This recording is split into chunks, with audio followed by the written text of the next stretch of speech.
तो हेलो प्यारे बच्चों, कैसे हैं आप सभी। उम्मीद करता हूं आप सभी अच्छे होंगे। तो जैसा कि आप जानते हैं, हम लोगों ने क्लास 9th का सेकंड चैप्टर शुरू कर दिया है और पिछले वीडियोस में हमने बेसिक डेफिनेशंस जो कि पॉलिनोमियल से रिलेटेड थी कि पॉलिनोमियल क्या होता है, उसके बाद उसकी डिग्री क्या होती है और उसके बाद लीनियर पॉलिनोमियल और उसके क्या क्या क्वेश्चंस बन सकते हैं, वो सारे क्वेश्चंस हमने कल सॉल्व किए थे पिछले वीडियो में मेरे। और 2.1 जो एक्सरसाइज थी आपकी, वो भी कंप्लीटली सॉल्व कर ली थी। तो अगर आपने वो वीडियो नहीं देखा है तो पहले वो वीडियो देख लें, उसके बाद आपको ये वाली एक्सरसाइज बेटर समझ में आएगी। और अगर आपने वो वीडियो देख रखा है या वो एक्सरसाइज कर रखी है सॉल्व, तो फिर आप आगे बढ़ें। तो देखिए फर्स्ट क्वेश्चन क्या कहता है। बेसिकली ये जो एक्सरसाइज 2.2 है, ये लीनियर पॉलिनोमियल के साथ डील करती है। लीनियर पॉलिनोमियल के साथ डील करती है। लीनियर पॉलिनोमियल क्या होता है? ऐसे पॉलिनोमियल जिनकी डिग्री 1 होती है। डिग्री 1 होने का क्या मतलब है? डिग्री का क्या मतलब है? किसी पॉलिनोमियल की डिग्री वो नेचुरल नंबर होता है जो उसकी उस पॉलिनोमियल के वेरिएबल की हाईएस्ट पावर होती है। फॉर एग्जांपल अगर मैं बात करूं, आपके पास एक पॉलिनोमियल दिया है 2x³ + 3x² + 4x। ये एक आपको पॉलिनोमियल दिया है। और एक पॉलिनोमियल ये दिया है 2x + 5 और एक पॉलिनोमियल ये दिया है 3x²। ये तीन पॉलिनोमियल आपको दिए हैं। सबसे पहले तो आप इस पॉलिनोमियल को देखिए। इस पॉलिनोमियल में कितने वेरिएबल हैं? इस पॉलिनोमियल में एक वेरिएबल है। कौन सा वेरिएबल है? वो है x। ये x वेरिएबल इस पॉलिनोमियल में है। तो इस पॉलिनोमियल में x वेरिएबल है, इसकी डिग्री कितनी है? x की डिग्री, इसकी पावर कितनी है? 3। इसकी पावर कितनी है? 2। इसकी पावर कितनी है? 1। तो जो हाईएस्ट पावर होती है उसको पॉलिनोमियल की डिग्री कहते हैं। तो यहां पर इस पॉलिनोमियल की हाईएस्ट पावर 3 है, तो इसलिए इसकी डिग्री भी 3 है। इसमें वेरिएबल क्या है? x है। इसकी हाईएस्ट पावर 1 है। यहां पर x नहीं है तो ये x⁻0 यहां पर है। तो x की पावर हाईएस्ट कितनी है? यहां पर 1 पॉसिबल है, तो इसकी डिग्री 1 है। यानी कि ये पॉलिनोमियल लीनियर पॉलिनोमियल है 2x + 5। इस टाइप के पॉलिनोमियल को लीनियर पॉलिनोमियल कहते हैं, जहां पे वेरिएबल की डिग्री 1 होती है। मतलब पॉलिनोमियल की डिग्री 1 होती है, यानी कि वेरिएबल की हाईएस्ट पावर 1 होती है। ऐसे पॉलिनोमियल को लीनियर पॉलिनोमियल कहते हैं। अब इसको देख करके तो आप समझ गए होंगे कि ये 2 डिग्री का पॉलिनोमियल है। 2 डिग्री के पॉलिनोमियल को हम क्वाड्रेटिक पॉलिनोमियल कहते हैं। क्या कहते हैं? क्वाड्रेटिक पॉलिनोमियल कहते हैं। पर इस एक्सरसाइज में या फिर कह लीजिए इस चैप्टर में हमको ना ही क्यूबिक ना ही क्वाड्रेटिक, ओनली हमको बात करनी है तो सिर्फ लीनियर पॉलिनोमियल की, जिनमें x की पावर आपकी हमेशा 1 होगी। तो अब इस एक्सरसाइज में क्या करना है हमें? इस एक्सरसाइज में हमको ऐसे क्वेश्चन दिए गए हैं जिनमें लीनियर पॉलिनोमियल की मदद से हम रियल वर्ल्ड प्रॉब्लम्स को, जो रियल लाइफ प्रॉब्लम्स है हमारी, उन प्रॉब्लम्स को हम इस एक्सरसाइज की मदद से सॉल्व कर सकते हैं। जैसे कि जो जिन जिन क्वेश्चंस में मतलब लीनियर पॉलिनोमियल से सॉल्व होने वाले टाइप के क्वेश्चन जो होते हैं, वो इस एक्सरसाइज में हमको दिए गए। फर्स्ट क्वेश्चन तो बिल्कुल बेसिक है, जो कि बहुत आसान भी है। फाइंड दी, और मेरे ख्याल से आप लोगों में से किसी को भी इसमें कोई प्रॉब्लम वैसे होगी नहीं, पर फिर भी मैं बताता हूं। Find the value of the linear polynomial 5x - 3। ये एक पॉलिनोमियल आपको दिया है 5x - 3। इस पॉलिनोमियल की वैल्यू फाइंड करनी है इफ फर्स्ट जो है 1 में दिया हुआ है x = 0। इस पॉलिनोमियल की वैल्यू का मतलब है कि आपको इस पॉलिनोमियल में x की वैल्यू ये पुट करके वैल्यू फाइंड करनी है कि क्या वैल्यू आती है। जो जो x की वैल्यू आपको ये देते हैं, x की वैल्यू अभी 0 दी है, तो तब आप पॉलिनोमियल की वैल्यू फाइंड करेंगे 5 × 0 - 3। 5 0s are 0 - 3, answer will be -3। So value of the polynomial is -3। अच्छा, अगर इसको चाहें, हमेशा जो पॉलिनोमियल्स होते हैं ना, उनको ऐसे डिनोट किया जाता है P of x। मतलब ये फिलहाल x में पॉलिनोमियल है, तो इसलिए इसको P of x लिखते हैं। जैसे अगर कोई पॉलिनोमियल ऐसे y में ऐसे दिया होता, y³ + 3 ऐसे दिया रहता, ये 3 डिग्री का पॉलिनोमियल है, तो इसको P of y = y³ + 3 ऐसे लिखते। मतलब P of y लिखने का मतलब y वहां पर वो वेरिएबल है, ये P ऑफ जो ब्रैकेट के अंदर आएगा वो वहां पर वेरिएबल है जो कि उस यूनिवेरिएट पॉलिनोमियल के अंदर आया है। यूनिवेरिएट पॉलिनोमियल मतलब जिनमें केवल एक ही वेरिएबल होता है, जो कि मैं पिछले वीडियो में अपने बात कर चुका हूं। तो अगर मैं इसको p ऑफ x लिख दूं ऐसे, तो तब आप इसको ऐसे लिखेंगे तो ज्यादा अच्छा रहेगा। अब पहले मैं आपको पूछा x इक्वल्स टू 0, तो तब आप यहां पर लिखेंगे p ऑफ 0। इसको पढ़ते हैं p ऑफ x, तो इसको पढ़ते हैं p ऑफ 0। इसका क्या मतलब है कि इस p ऑफ x जो px पॉलिनोमियल या 5x माइनस 3 है, इसमें x के प्लेस पर मुझे 0 पुट करना है और वैल्यू फाइंड करनी है इस पॉलिनोमियल की। तो p ऑफ 0 यानी 5 इंटू 0 माइनस 3, तो 0 minus 3 that will B minus 3। Similarly next आपको दिया है x इक्वल्स टू माइनस 1, तो x इक्वल्स टू माइनस 1 है, तो तब आप क्या लिखेंगे p of minus 1 equals to 5। अब पॉलिनोमियल में x की जगह पर आपको माइनस 1 पुट करना है, तो 5 इंटू माइनस 1 माइनस 3, ये आ जाएगा माइनस 5 माइनस 3, जो कि है माइनस 8। ठीक है, इसके बाद नेक्स्ट आपको दिया है x इक्वल्स टू 2। देखो थर्ड वाला x इक्वल्स टू 2, तो अब आपको क्या लिखना है p ऑफ 2। अब यहां पर ये जो x है इसके प्लेस पर आप 2 पुट कर देंगे, 5 into 2 minus 3 that is 10 minus 3 और that is 7। So p of 0 यानी पॉलिनोमियल में जब 0 पुट किया तो p ऑफ 0 यानी पॉलिनोमियल की 0 पर वैल्यू आई माइनस 3, पॉलिनोमियल की माइनस 1 पर वैल्यू आई माइनस 8 और पॉलिनोमियल की 2 पर वैल्यू आई 7। ठीक है, आपको उम्मीद करता हूं कि क्वेश्चन ये समझ में आ गया होगा। अब देखते हैं सेकंड क्वेश्चन। सेकंड क्वेश्चन देखते हैं, find the value of the quadratic polynomial. अभी जो आपको दिया गया था वो लीनियर दिया गया था। फर्स्ट वाले जो क्वेश्चन था, फर्स्ट वाले क्वेश्चन में आपको लीनियर पॉलिनोमियल दिया गया था। अब आपको कैसे दे दिया, क्वाड्रेटिक। क्वाड्रेटिक का मतलब पॉलिनोमियल की डिग्री 2 होना। पॉलिनोमियल की डिग्री 2 होती है तो उसको क्वाड्रेटिक पॉलिनोमियल कहते हैं। अब देखते हैं सेकंड क्वेश्चन। अब आपको find the value of the quadratic polynomial 7s square minus 4s plus 6। तो अब ये पॉलिनोमियल आपको s में है, इसमें वेरिएबल क्या है, s है ना, s वेरिएबल है इसका। ये s थोड़ा सा इसको मैं ऐसे कर देता हूं जिससे कि ये s लगे, है ना। 7s square minus 4s plus 6 s है, तो अब मैं इसको ऐसे लिखूंगा p of s equals to this, है ना। अच्छा सा नहीं दिख रहा है s, दोबारा लिखते हैं p ऑफ s। अच्छा नहीं लग रहा अभी भी मुझे। p of s equals to 7s square minus 4s plus 6, right. Now अब पहला वही s इक्वल्स टू 0 पर आपको फाइंड करना है। तो जब s इक्वल्स टू 0 होगा, s इक्वल्स टू 0, इसका मतलब p of 0 equals to 7, s की जगह पर 0 रखेंगे, 0 स्क्वायर माइनस 4 इंटू 0 प्लस 6, क्या आएगा 7। अब 0 का स्क्वायर 0 ही होता है, तो 7 0 जा 0 माइनस 4 0 जा 0 प्लस 6, आंसर इज 6। इसी तरीके से आप सेकेंड वाले में s इक्वल्स टू माइनस 3, तो आप फाइंड कर लेंगे p of minus 3। p of minus 3 equal to 7, s की जगह पर माइनस 3 होल स्क्वायर। ये s की जगह पर माइनस 3 बैठा देना है, जहां जहां पॉलिनोमियल में s है वहां माइनस 3 बैठा देना है, प्लस 6, क्या आएगा 7। माइनस 3 का स्क्वायर कितना होता है, करिए, minus 3 into minus 3, answer will be minus 9 और प्लस 9, माइनस माइनस प्लस होते हैं ना, तो प्लस 9 आएगा इंटू 9, फिर माइनस माइनस प्लस 4 3 जा 12 और प्लस 6, 9 7 जा 63 plus 12 plus 6, answer will be, इसको आप ऐड कर लेंगे, ये 18 और 11 81, right.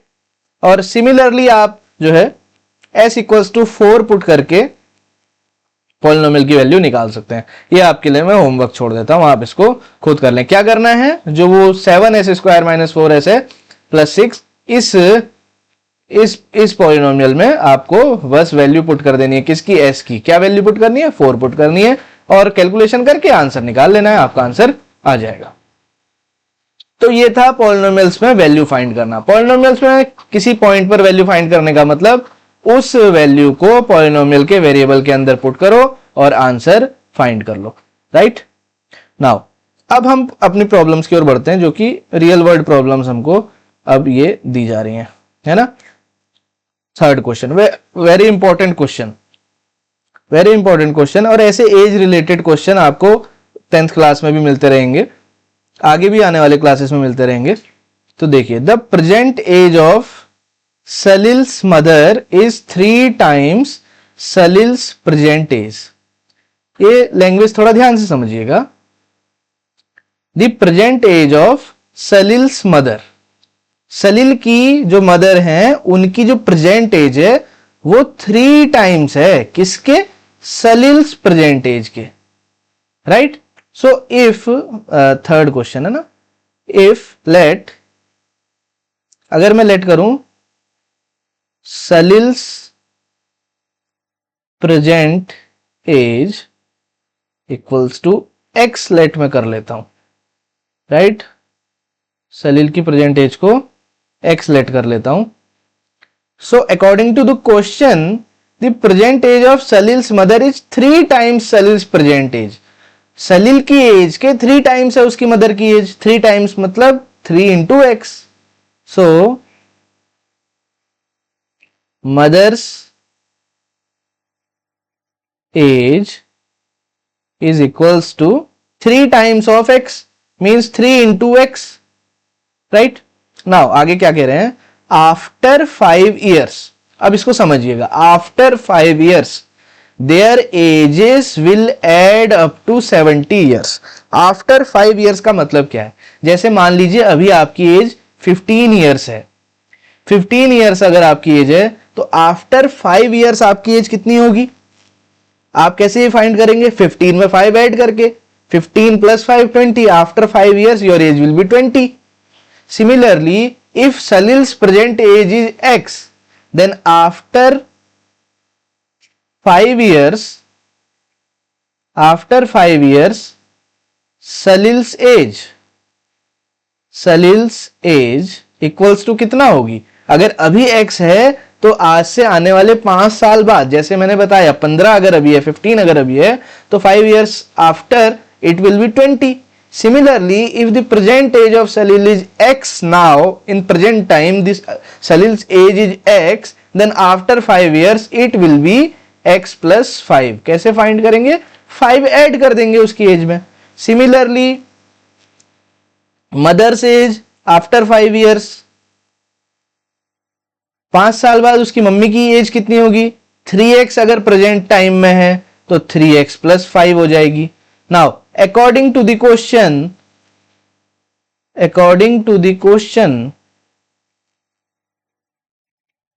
their ages will add up to 70 years. When? After 5 years. 5 साल बाद their ages will add up to 70 years. मतलब जब 5 साल हो जाएंगे तो जो उनकी एज होगी उनको अगर मैं ऐड करूंगा तो 70 years आ जाएगा। मीन्स सलील की age 5 years later x plus 5, mother की एज 3x plus 5। जब मैंने इन दोनों को ऐड कर दिया, ये प्लस कर दिया, सलील की एज मदर की एज प्लस करके मेरे को कितना आएगा, 70 years आएगा। ये मुझे किसने बताया, ये मुझे आपके क्वेश्चन ने बताया कि after 5 years Salil's age and mother's age add up to give 70 years, है ना, तो वो 70 years हो जाएगी, राइट। अब आप ध्यान दीजिए, ये ऐसी इक्वेशंस को सॉल्व करना आपने पिछली क्लासेस में भी सीखा हुआ है, तो यहां पर आपको ज्यादा प्रॉब्लम नहीं आएगी। ये है x plus 5 plus 3x plus 5। क्या करना होता है, वेरिएबल टर्म्स को एक साथ करना होता है, कांस्टेंट टर्म्स को एक साथ करना होता है। x है, x में 3x ऐड होंगे, ऐड क्या होते हैं, इनके कोफिशिएंट्स ऐड होते हैं। x तो ऐसे ही रहता है, ऐड जब होते हैं तो कोफिशिएंट, इसका कोफिशिएंट 1 है, इसका 3 है, तो 3 plus 1 4x plus constants add करेंगे 5 plus 5 10 इक्वल्स टू 70। अब आप देखिए आपकी जो प्रॉब्लम थी उसको किस में चेंज कर दिया गया, ये एक लीनियर पॉलिनोमियल बन गया ना, लीनियर पॉलिनोमियल बन गया। अब लीनियर पॉलिनोमियल्स को हम सॉल्व करना जानते हैं, कैसे सॉल्व किया जाता है, 4x, ये प्लस का 10 है, जब आप इसको, अब देखिए इक्वल्स टू के जो राइट साइड में होता है उसको राइट हैंड साइड बोलते हैं, लेफ्ट साइड में होता है लेफ्ट हैंड साइड बोलते हैं। तो प्लस वाला साइन उधर जाकर के माइनस में चेंज हो जाता है ना। तो 4x equals to 70 minus 10 60 and 4 into x है, तो x की वैल्यू फाइंड करने के लिए 60/4 यानी कि जो यहां इंटू में होता है वो उससे डिवाइड हो जाता है। तो यहां से x की वैल्यू कितनी आ जाएगी आपकी 4 1 जा 4 और 4 5 जा 20, x इक्वल्स टू आ गया 15। नाउ आपसे पूछा क्या था, क्वेश्चन ने क्या पूछा था, फाइंड देयर प्रेजेंट एजेस, उनकी प्रेजेंट एज फाइंड करो। तो अभी तो आपको बस x की वैल्यू मिली है ना, तो x की वैल्यू मिली है, इसका मतलब आप क्या लिखेंगे आंसर आपका, जो अब आपका आंसर आएगा वो क्या आएगा, x क्या था सलील की प्रेजेंट एज, सो ऐसे लिखेंगे Salil's present age equal x, sorry Salil's present age that is equals to x and x is equals to 15 years. तो सलील की एज कितनी आई 15 years and mother's age, mother's age हमने क्या लेट की थी 3x, so it will be 3 into 15 that is 45 years, right. So Salil's present age is 15 years, mother's present age is 45 years. इसी तरीके से आप भी अपने घर में अपने भाई बहन की एज के साथ, अपने मम्मी पापा की एज के साथ ऐसे पजल्स बना के आप क्वेश्चंस को सॉल्व कर सकते हैं। आप डिफरेंट टाइम पीरियड में after 5 years, 5 years later 5 years, इस तरीके से आप करके बना सकते हैं। अगर आफ्टर 5 ईयर्स देखेंगे तो हमेशा प्लस करेंगे, और अगर बिफोर जाना हो, पीछे भी तो जा सकते हैं कि 5 साल पहले, तो उसके लिए आप प्रेजेंट एज में माइनस करते हैं, है ना। ऐसा कोई क्वेश्चन आएगा तो मैं बताऊंगा। फोर्थ क्वेश्चन देखिए, अच्छा इसको अभी मैं साफ कर देता हूं ना, जगह बच जाएगी लिखने की। फोर्थ क्वेश्चन में कह रहे हैं the difference between two positive integers is 63। कोई दो पॉजिटिव इंटीजर हैं, पॉजिटिव नंबर्स हैं, इंटीजर हैं वो, उनका डिफरेंस जो है वो आपको बताया है। फोर्थ क्वेश्चन में डिफरेंस बताया है 63 है। The ratio of two integer, बहुत इंपॉर्टेंट है, ratio of two integer is 2:5, find the two integer. कोई दो इंटीजर्स हैं, उनको जब हम उनका डिफरेंस करते हैं तो आंसर हमको 63 मिलता है, और उनके बारे में क्या इंफॉर्मेशन है कि उनका रेशियो 2:5 है। The ratio between two integers equals to 2:5। अब रेशियो का क्या मतलब होता है, ये रेशियो दिया है दो इंटीजर्स के बीच में, ऐसा नहीं है इसका मतलब कि जो इंटीजर है वो 2 और 5 है, ये ओनली हमको रेशियो दिया है। रेशियो क्या होता है, जैसे हम लोग रेशियो पढ़ते थे ना, बचपन में पढ़ा होगा 8th क्लास में 7th क्लास में, क्या होता था, जैसे मुझे रेशियो निकालना है, मान लीजिए मेरी एज 20 ईयर्स है और मेरे ब्रदर की एज 30 ईयर्स है, 20 years 30 year, this is me and this is my brother, right. So अगर मुझसे कोई कहे कि अपनी एजेस का, मेरी और ब्रदर की एज का रेशियो बताओ, तो मैं m/b करके क्या करता था, 20/30 रेशियो निकालने के लिए, तो ये क्या आता है 2/3 यानी 2:3। तो इसका मतलब क्या, ऐसा तो नहीं है ना कि मेरी एज 2 ईयर्स और ब्रदर की एज 3 ईयर्स थी, मेरी एज 20 थी, ब्रदर की 30 थी, पर ये रेशियो कैसे आया, जब उन दोनों को डिवाइड कर देते हैं तो किसी सेम नंबर से कैंसिल किया जाता है छोटा बनाने के लिए, तो इनको 10 से कैंसिल किया गया था, तभी तो 10 2 जा 20 आया था और 10 3 जा 30 आया था, तो 2:3 आया था। तो वो एक कॉमन नंबर था हमारे पास जिससे कैंसिल करके एक 2/3 वैल्यू फाइंड की गई थी, है ना। 20/30 जब लिया था तो एक कॉमन नंबर हमें 10 था हमारे पास, जिससे हमने काम करके 2:3 लिया था। अगर अब मुझे ये ना पता हो कि मेरी और ब्रदर की प्रेजेंट एज कितनी है, ये पता हो कि रेशियो 2:3 था, रेशियो 2:3 था, और वो मुझे पता चल जाए कि मैंने किस नंबर से इनको कैंसिल आउट करके ये रेशियो फाइंड किया था, कि वो नंबर 10 था, तो मैं एज फाइंड कर सकता हूं अपनी, 2 × 10 करके मेरी एज 20 आ जाएगी और ब्रदर की एज 3 × 10 करके 30 आ जाएगी। क्यों, क्योंकि इसी 10 नंबर से तो मैंने उन 20 और 30 को कैंसिल आउट किया था, वो एक कॉमन नंबर था, same number.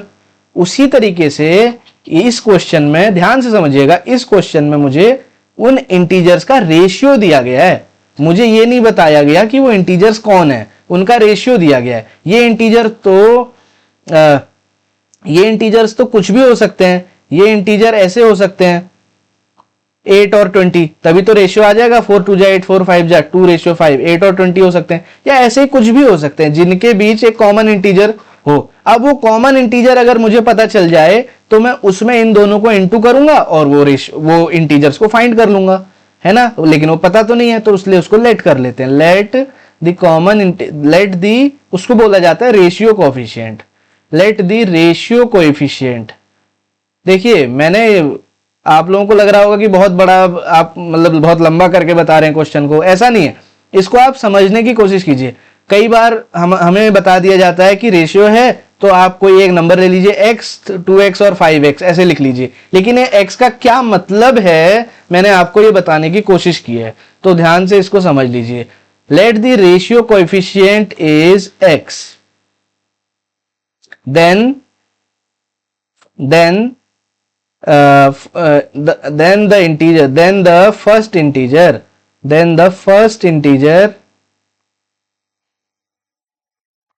then the first integer, इसको भी मिटा देता हूं जिससे कि जगह बन जाए। फर्स्ट इंटीजर इज, ओहो शिट, गड़बड़ हो गई कुछ।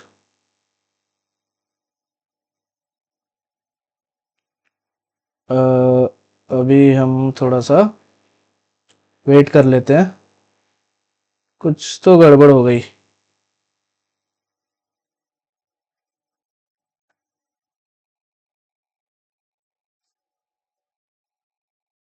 एक मिनट वेट कीजिएगा।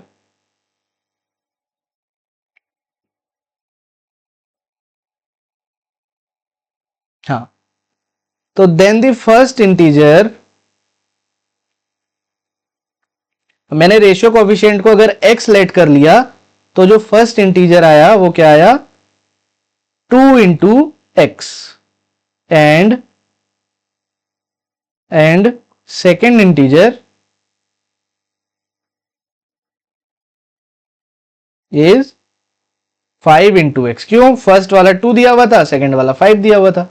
अब मैंने इनके बीच जो रेशियो कोएफिशिएंट था उसको x लेट कर लिया। ये x वो नंबर है जिससे मैं इन दोनों को इंटू करूंगा तो वो नंबर्स मुझे मिल जाएंगे, जो नंबर्स को सब्ट्रैक्ट करके ये 63 आ रहा होगा।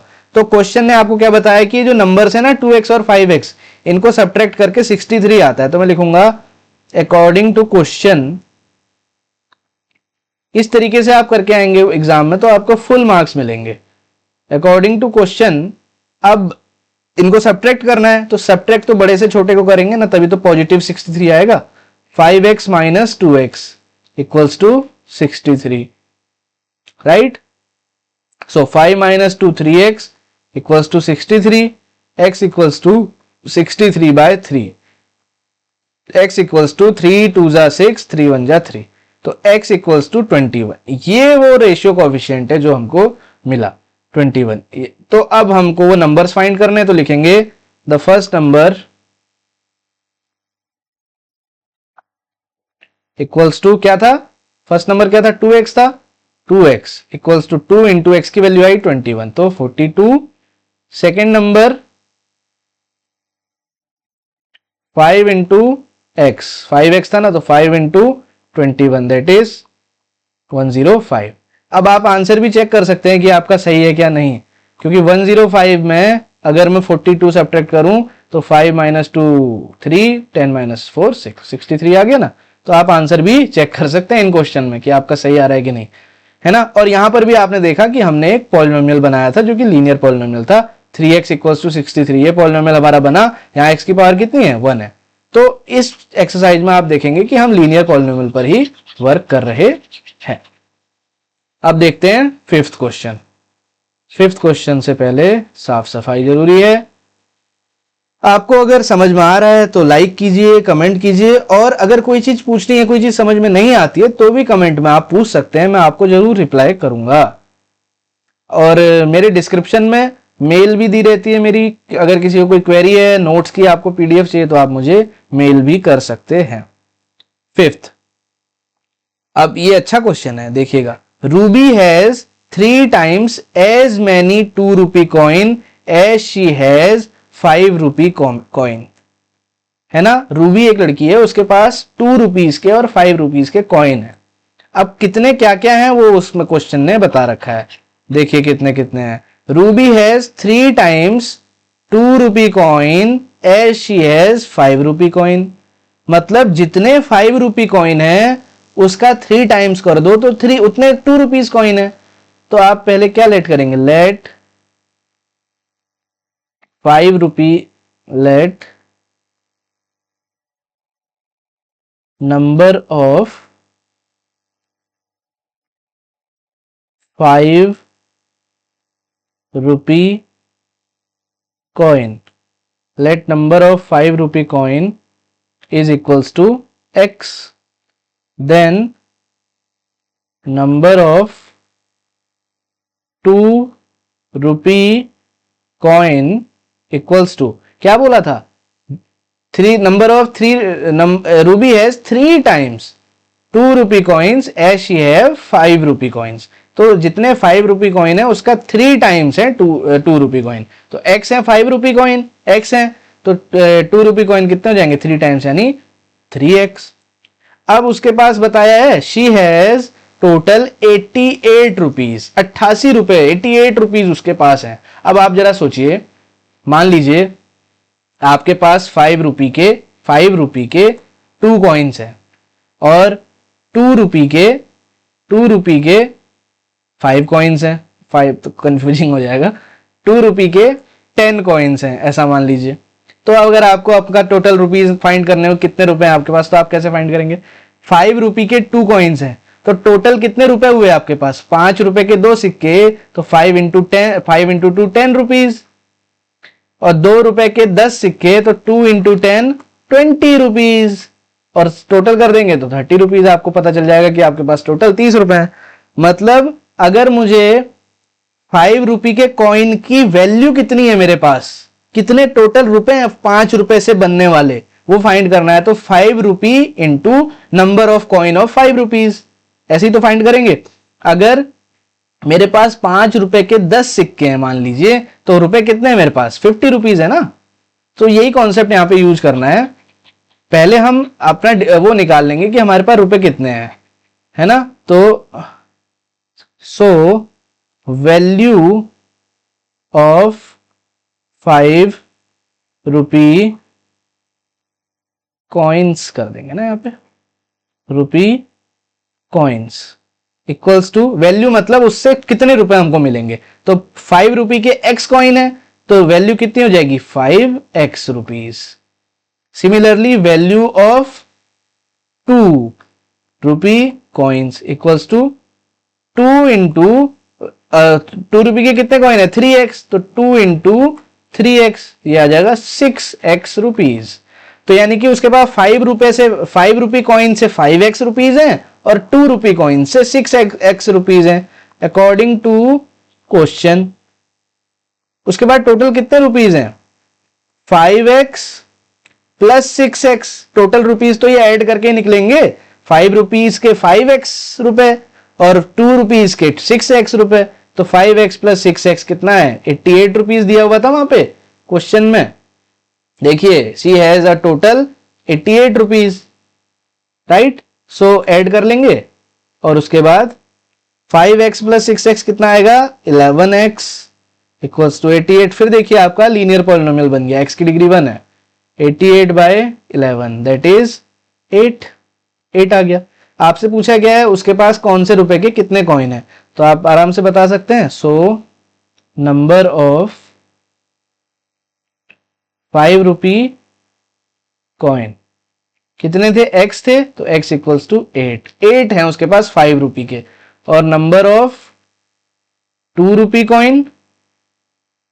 रुपी कॉइन इक्वल्स टू कितने थे 3x थे ना, तो 3 इंटू 8 3 जा 24। You can check your answer also by verifying the question. कैसे, नंबर ऑफ 5 रुपी कॉइन 8 आए, यानी कि 5 रुपए के 8 सिक्के हैं मेरे पास। तो 5 रुपए के 8 सिक्के हैं, तो टोटल रुपए कितने हुए? 8 5 जा 40, और 2 रुपीज के 24 सिक्के हैं, तो 24 इंटू 2 रुपीज के हैं ना, तो 48 ना, कितना आएगा?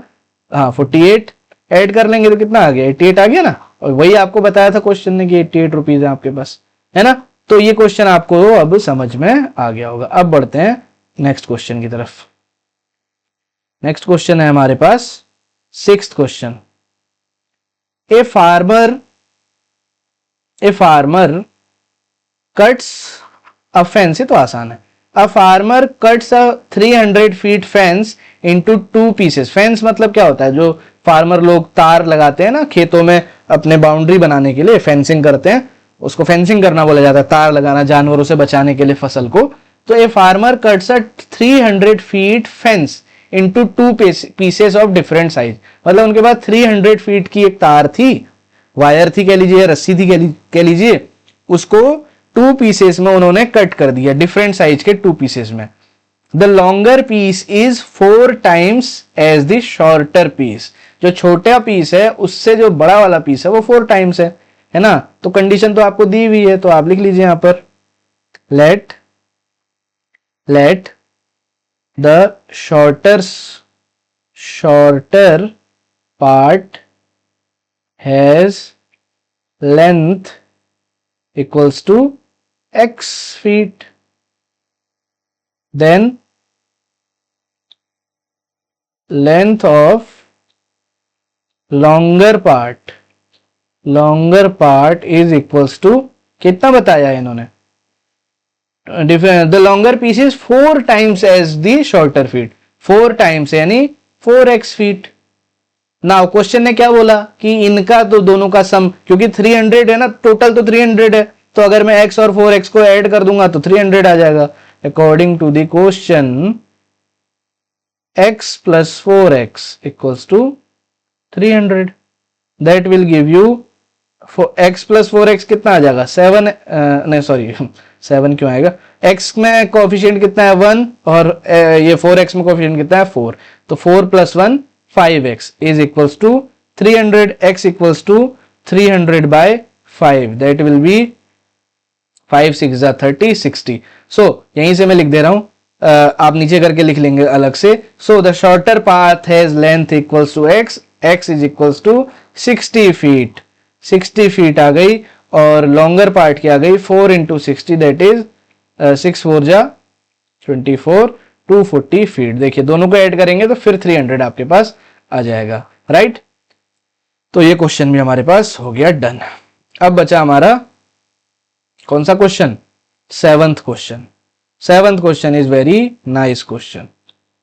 7th question is very nice question, very very nice question. एक काम करता हूं, इसको अलग ले चलता हूं बाहर, इस क्वेश्चन को थोड़ा सा अच्छा बनाता हूं। थोड़ा सा वेट कीजिएगा आप लोग, अब देखिएगा इस क्वेश्चन को यहां से।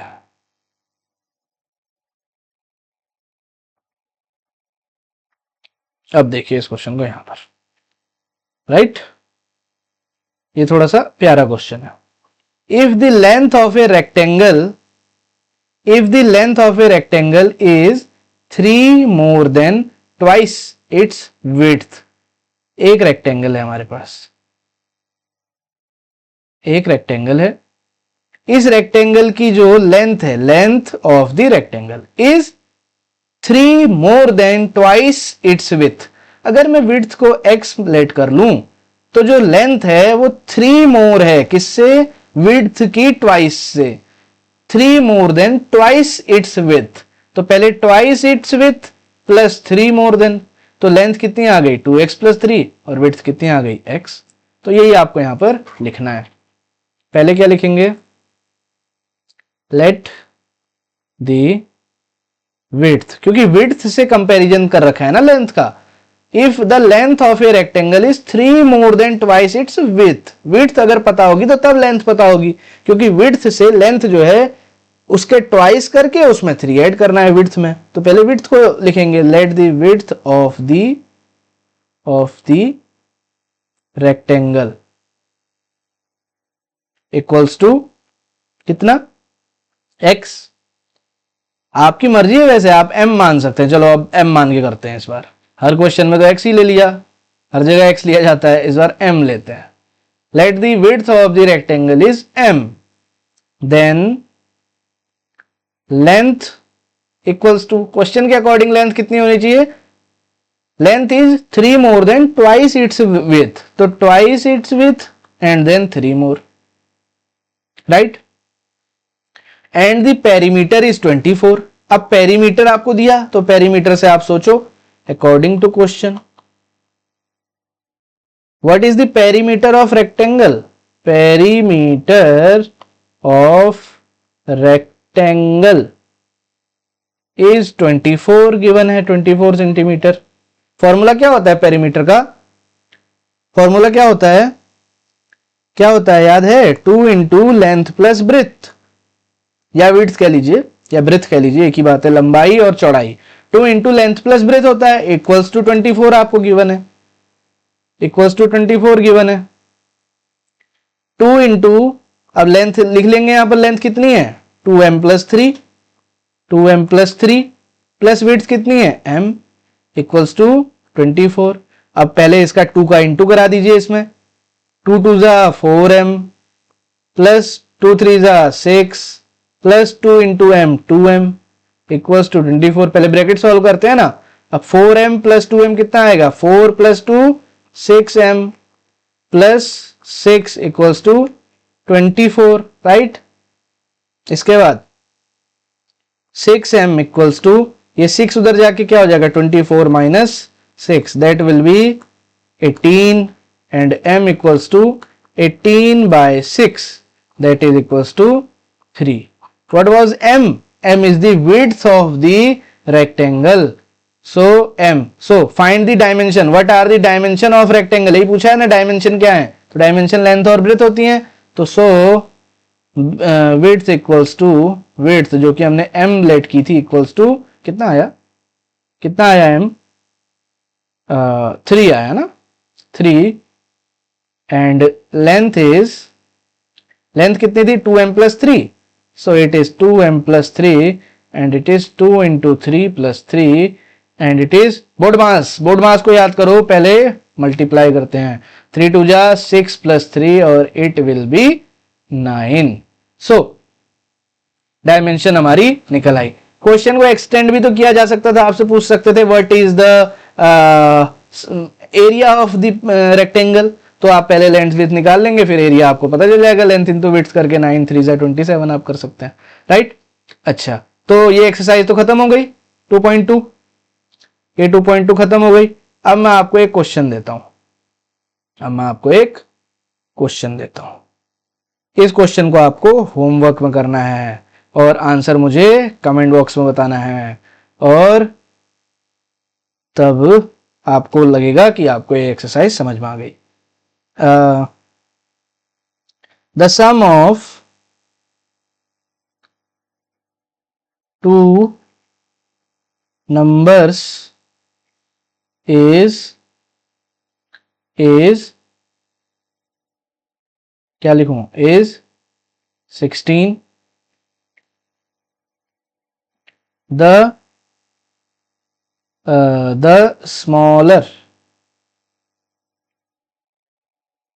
number, ना ऐसे मत लिखिए, वन नंबर इज, ऐसे लिखिए, वन नंबर